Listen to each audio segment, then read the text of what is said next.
It has now been 2 weeks since the federal government's previous COVID relief package expired, and the sides appear no closer to a deal.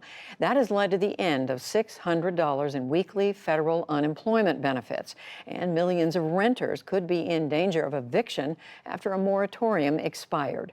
Today, the president said he wanted to make sure most Americans would get a new round of stimulus checks if he could reach a deal with Democrats.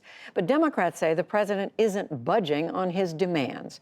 This battle comes as millions of Americans find themselves with few job prospects and unemployed for the long haul.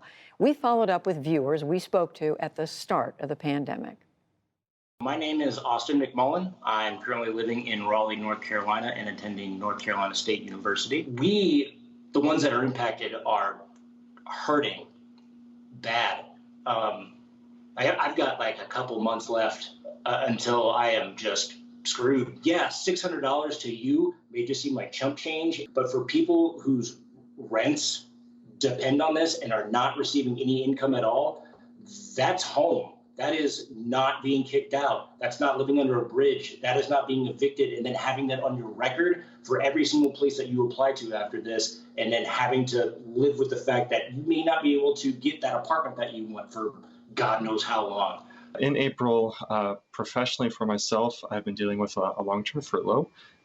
Personally, my wife and I welcomed our first son, our healthy boy. It's been a mixed bag. On the positive side, it's really nice to be able to spend a whole lot of time with him. So it's been really great being able to bond with him over the last few months like that. But the other side of that is, we do constantly wonder, how are we going to provide for him? What does this look like in the future? And there's just no clear answer on any of that right now. But it's disappointing to hear the conversation from leaders in Washington specifically to give the argument that this is a disincentive for people to work. I would love to go back to work, even if that meant me getting less money than I am receiving on unemployment. I would go back in a heartbeat just to have stability, to know what my future is going to be. My name is Sunyata Amen, and I am the TEO of Calabash Tea and Tonic in Washington, D.C. Our staffing has been very challenging. I'm accustomed to a staff of 25 or so, and now we're down to a staff of 3 to 4 people, and that's incredibly different. We've seen a 400% increase in our sales online, and it is sustainable. The question comes in on what happens to your customer base when they are laid off or furloughed or not as employed, or their disposable income shrinks.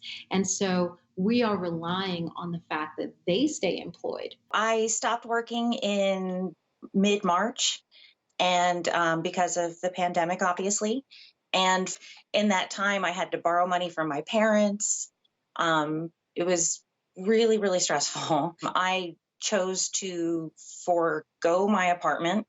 I will be putting my things into storage, and I will be packing up my rabbits and like a year's worth of clothes and driving down to Florida to live with my mother. So I cannot wait to see my mom. But I'm 43 years old, and I had to make the choice of not signing my lease and moving in with my mother to make sure that I don't end up filing for bankruptcy when this is over. What kind of situation is that?